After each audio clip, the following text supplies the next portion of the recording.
Welcome back to the morning show here on the Rise News. I'm Rafah Yassini. And I'm Shaiton Atigari. A couple of days to the end of the year. Literally one day to the end of the year. I'm excited. I can imagine. The recent release of a dastardly video of the killings of some hostages by the Boko Haram sect have left everyone sad. The Archbishop of Canterbury, Cathedral, Justin Welby, tweeted this. The murder by terrorists of 12 Christian hostages in Nigeria has been much ignored over Christmas. With deep sorrows, let us pray for them and to those close to them, and for God's judgment on their killers. They are martyrs to Christ. The presidency has also condemned this dastardly act. Scenarios like this has constantly inundated our national dailies. Killings, kidnappings, and brigandage have become the norm. We ask, what is the outlook for security in the coming year? And we have PATRICK AGBAMU, a security expert, to discuss this in detail. All right. I understand, Patrick. Can you hear me, Patrick? Good morning. Compliments of the season, Patrick. Good morning. Same to you. All right, it's a pleasure having you. You saw the tweet. Most people saw the tweet by Justin Welby, the Archbishop of Canterbury Cathedral, saying these people are indeed martyrs for Christ. That has been the outlook as regards security in 2019. Like we said in introduction, brigandage, killing, murders, kidnappings. Alhaji Buba Galadima was here a couple of days ago on the show, and he asked my colleague, Shaitan, if you'll be traveling for Christmas. And Shaitan said she will be in Lagos, and he said you can't travel because you'll be kidnapped. Is that the reality of things? That absolutely is not true. That absolutely is not true. We have millions of Nigerians who have traveled to see their loved ones, and they have not been kidnapped. It's not true. That's just playing politics. But security-wise, yes, earlier in the year, there were a lot of upbeat in terms of security. The nation experienced a terrible security situation. And after the election, it got worse. The reasons were quite obvious. It's a recurrent situation in Nigeria that run down to elections. And after elections, we have upsurge in criminal activities, in brigandage or whatever it can be. But by the third quarter of the year, things seem to simmer down up till this moment. Yes, we still have a lot of incidents that really not palatable, not something we can be proud of. But generally speaking, it's not as bad as some people may want to make it look like. I'd like to come in here, Mr. Patrick, because you just said it's not as bad. However, like in December, we know that there is a spike in security breaches, kidnappings, as well as even the recently released video by the Boko Haram sect, where they in fact killed 11 people and sent that video out on Boxing Day. Now they've come out to say that it's revenge for Baghdadi, as well as using this medium to incite violence between Christians and Muslims. Why is it that we are still seeing such things in 2019? Our review for this year isn't bright. Yeah, first of all, it's never too good to allow insurgency or terrorism to come into existence in the first place. But once it comes into existence, it's actually very, very difficult to wish it off or get it off. Looking back at the various countries that have experienced this, it's not something you can, it's not a 100-meter dash. It's something that goes on gradually to take care of. Creditably, they are not as potent as they used to be. That we must register. Now, one thing we also need to look at that video. When were these people adopted? When were they kidnapped? They tried to achieve a purpose, which is making a public show of the so-called killing of this. But they didn't tell us when these people were adopted or whatever. But whatever case, it's bad that people are being killed. And that I'm sure that is being looked into by those that are concerned. There's no society that is without crime. Incidents like this happen, and towards the year, like you said, towards the end of, like you said in December, yes, we know that there's this also recurring issue of Mba month situation in Nigeria because the criminals want to, at all means, celebrate the end of year with their loot, with their whatever they can gain from innocent and law-abiding citizens. So we have this, and relatively compared to the years past, compared to last year and the previous years, this year has been fairly not as bad, like I said earlier, as been insinuated or reported. All right, you said this year has not been as bad, but as a security expert, you know, so a lot of people might want to challenge you by saying, sir, do you quickly remember in the course of the year it was said that some people had religious prayers about security on a certain road, but when they were going back to their destination, they couldn't, you know, still ply that road. I mean, that was a story out there in the news.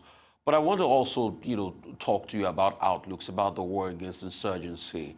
If you heard that Dr. Aghambu in the last interview said, makes it 10 years we've been fighting this insurgency since the killing of Muhammad Yusuf, the northeast part of Nigeria that has been a very viable breadbasket. In fact, there used to be stories of the beautiful days of Maiduguri being the jewel, you know, in the Sahel, the peaceful region. That area has not known peace. What is the outlook for this year? Is there anything they're going to do differently? Sorry, I may have to differ a bit from my senior colleague, a man I respect so much, Dr. Aghambu. I would like to some of our security experts and practitioners to visit this Northeast they talk about. We can be at the comfort of our homes in Lagos, Abuja, and analyze what we physically do not experience. We can't rely basically on news reports and what we see on social media. We need to be there physically. For instance, I have taken time out several times to visit this. Sorry, Patrick, let me cut you in before you make that statement. We can't visit there because we need a lot of security passes. And there are some places that they will not allow you visit. And that is not... Sorry, so you don't have freedom of access to visit. That is not true. Francis, I tried visiting there in the course of the week. They had to take permission to go to some areas of the state as a journalist. No, it's not Patrick, true. this is what I know. This is what I know. A lot of people... No, it's... I want to disagree with you practically on that. I have people who are from Maiduguri, who are visiting Maiduguri, who have traveled to Maiduguri. I personally came back from Maiduguri last week. I didn't go with any escort. No, I didn't have to tell anybody that I was coming. I entered the airline, one of the airlines, and I landed, Mass Air, and I landed. I went for what I went for, and I returned back to Abuja. People were do you know that there are a lot of nightlife are returning? Some people are going to nightclubs. You know, when people sit and say what they have not experienced, there are a lot of exaggeration. I traveled with a lot of people about 4 months ago to Maiduguri, and when they were going, when they to inform their people that they were going to Maiduguri, just like you are saying, people were saying, no, Maiduguri is not safe. But when they got there, they saw the opposite, and they were communicating with their people that, look, Maiduguri is different from what people are talking about. We need to be able to visit there and see. There are people from Maiduguri. They don't need security to go around. I did not just stop in Maiduguri. I went up to the point of Kunduga. I went up to the point of passing the Maiduguri Damaturu Road that people talk about. We went towards the Bama Road. We need to be able to experience some of all these things, then depend on what people say. If you must come to analyze security and talk about what happened, you must be able to try to experience it. I think as regards that, Patrick, maybe you have a better intel on ground. But what I'm telling you, and this is, you see, this is everywhere. You set out in the course of this year, you set out you want to go out there, you need to get security clearance. I mean, I don't want to, let's model things up, Patrick. You need to get security clearance. I didn't say that. I didn't have to get security clearance. Nobody had to get security clearance. I'm not speaking for government, but I'm telling you practically what I experienced. In this year alone, 2019, I have visited Borno, Yobe, and Adamawa State up to 7 times. And each of the times, apart from one of the times when we had to go up to Mungunu before we were able to find out whether it's safe to go there, I didn't have to go with security. Noted, Patrick. It's based on what people perceive. Noted, Patrick. I come in here, Mr. Patrick. Now, it's no Okay. news that Yes. the Boko Haram sect and you know, even different insurgency groups have basically destabilized the Northeast.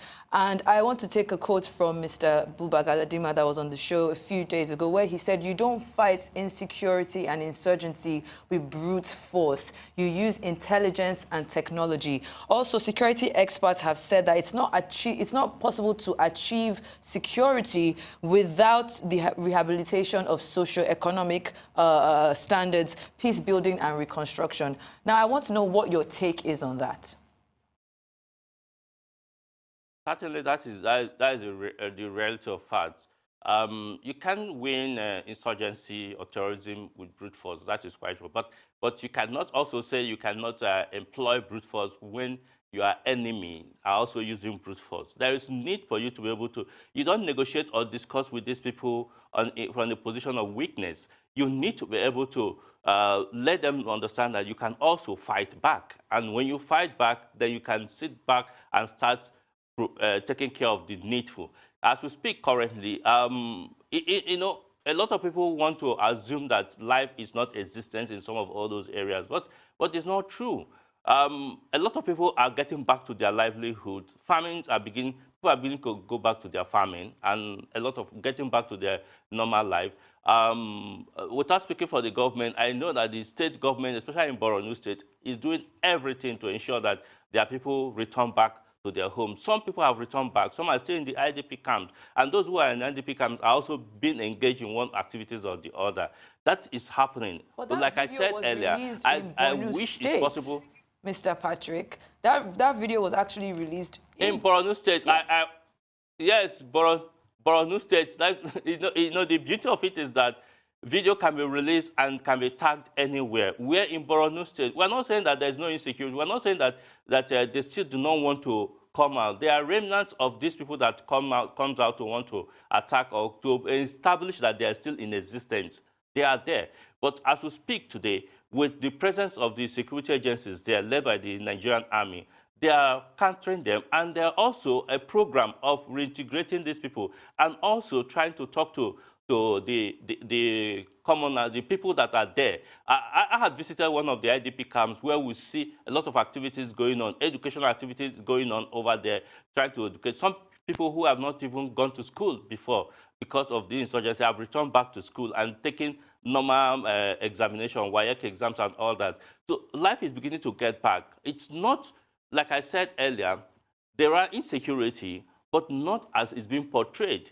Well, we must not play politics when we talk about security. I'm just sorry to interject you. Are you comfortable with the level of technology that is being used by our security forces? Because if you compare it to the first world countries, it looks like Nigeria is still lacking, and that's why these insurgencies, we're still seeing them in pockets in different parts of the nation. Are you comfortable with the level of technology that is being used to fight insurgency? Sincerely speaking, I'm not comfortable. We could use much better technology to fight insurgency. But let's look at it, like I said earlier. There are nations that have been fighting terrorism. Nigeria has done better than most of those nations. It's bad that we have it in our country in the first instance. But now that we have it, what level are we in taking control of it? It's bad. I believe that we could do better. But let's look I really at our want to hear what your take is on this, Mr. Patrick Agbamu. We need to go on a break, and when we come back, we'll continue this conversation. Please stay with us.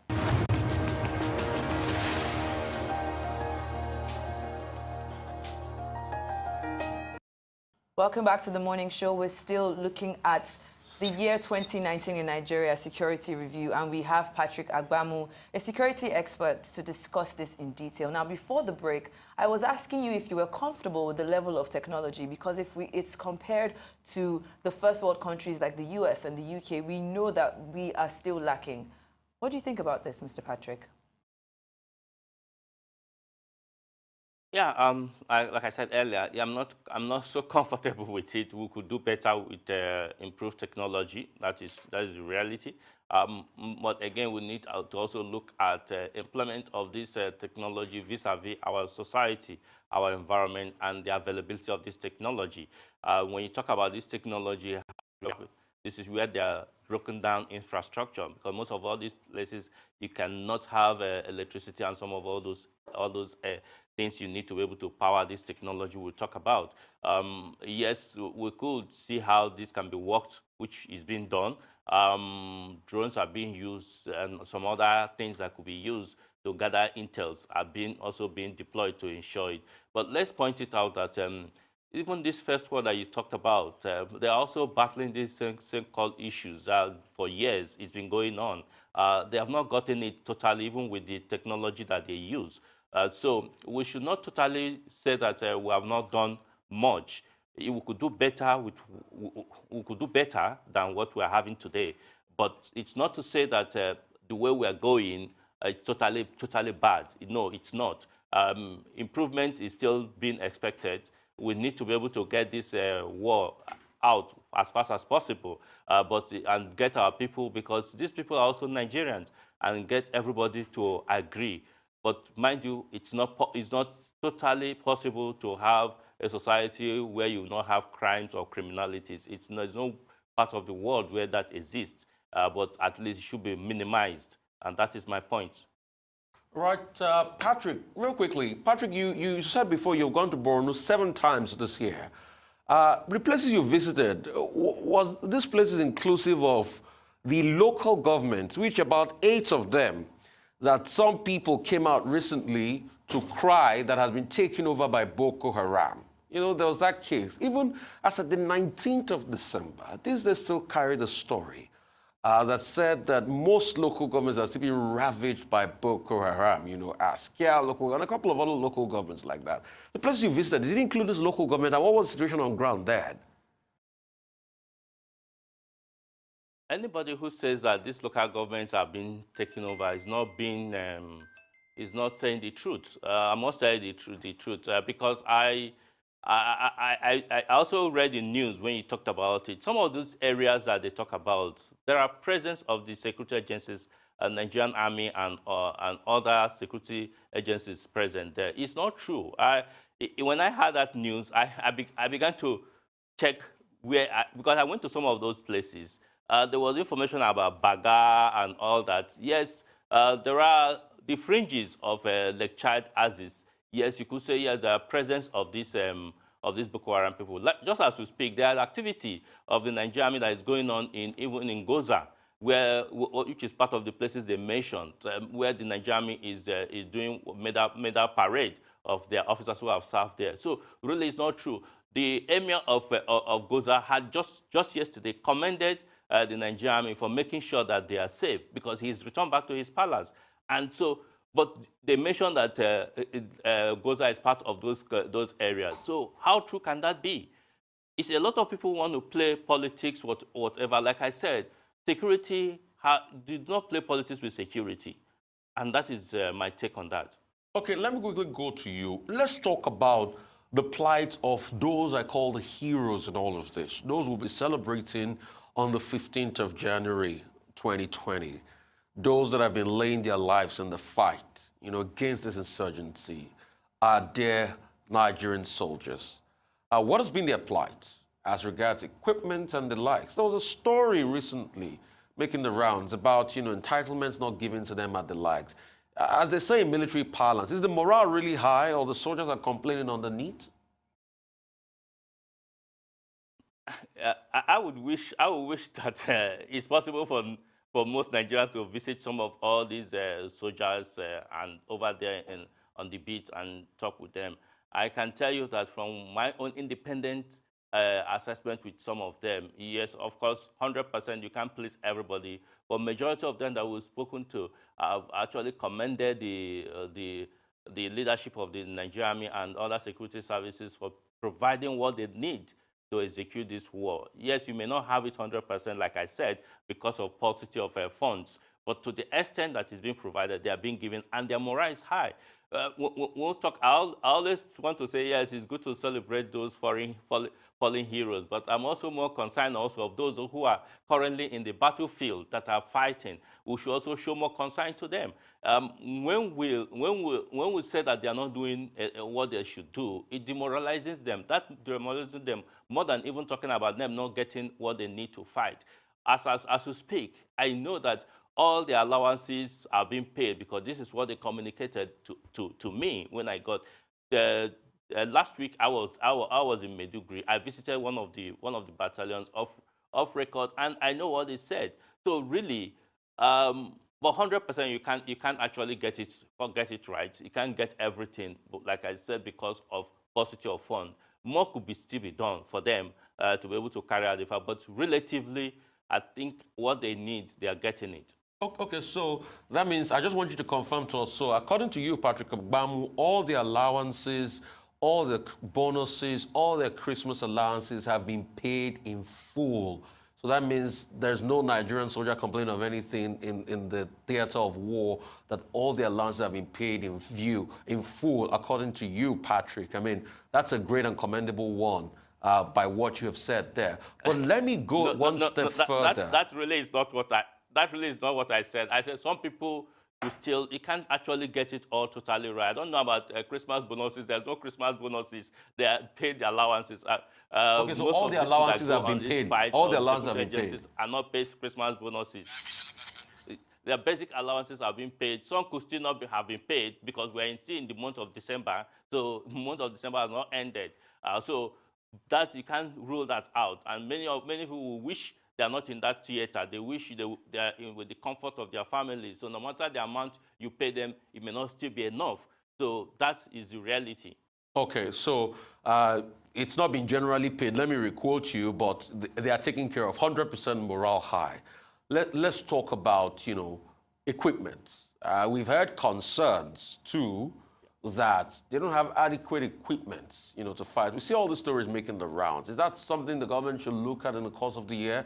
Should we allocate more budgetary allocation, to equipment as regards that?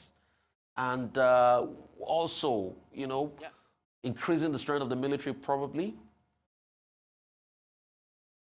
Yeah, I remember that last year there was the talk about the $1 billion fund for equipment, but as we speak, not much of that money has been gotten. And we don't manufacture some of all this equipment, so you need to be able to take time for these equipment to be manufactured, so to be able to replace the ones that are being used, because constantly what you have is being depleted because activities is going on every day.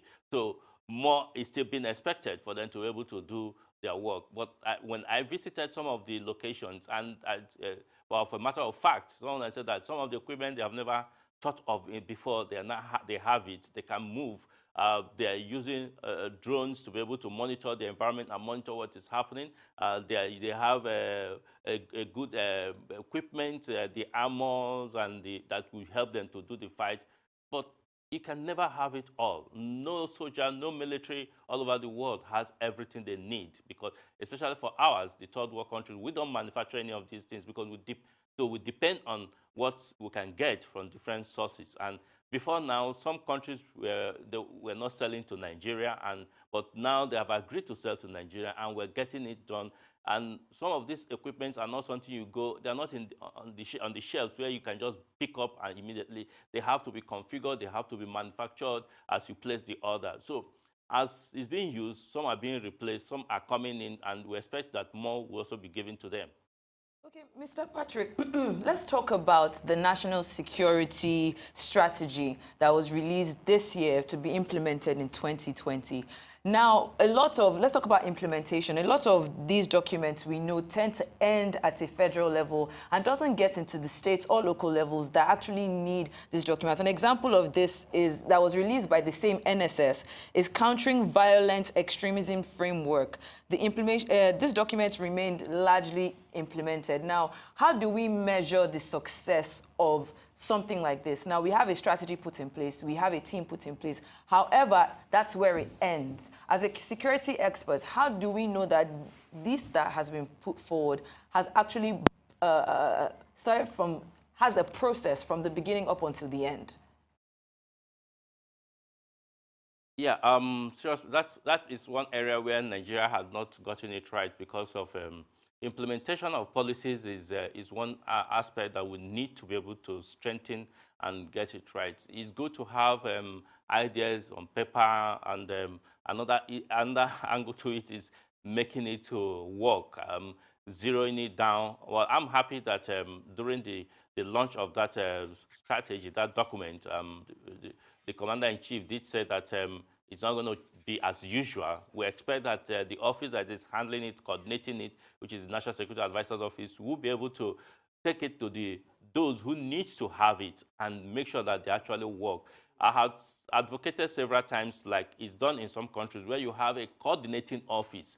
We need to have a functional coordinating office that will coordinate all the policies that has to do with national security. And the good thing about this current one is that it's not ending with the physical security aspect. Social security is being taken care of. The MDAs are also being incorporated into it. Agriculture, health, everything is part of security. But like you pointed out, and which I agree with you, getting it down to those who act on it is one thing that we need to get much better and faster, so that we can achieve the result or the essence of the document. I'd like to say a very big thank you to you, Patrick Agbamu. One thing is definite, we'll still have you, in the new year. Happy New Year in advance, and wish you the very best. Thanks for your insight.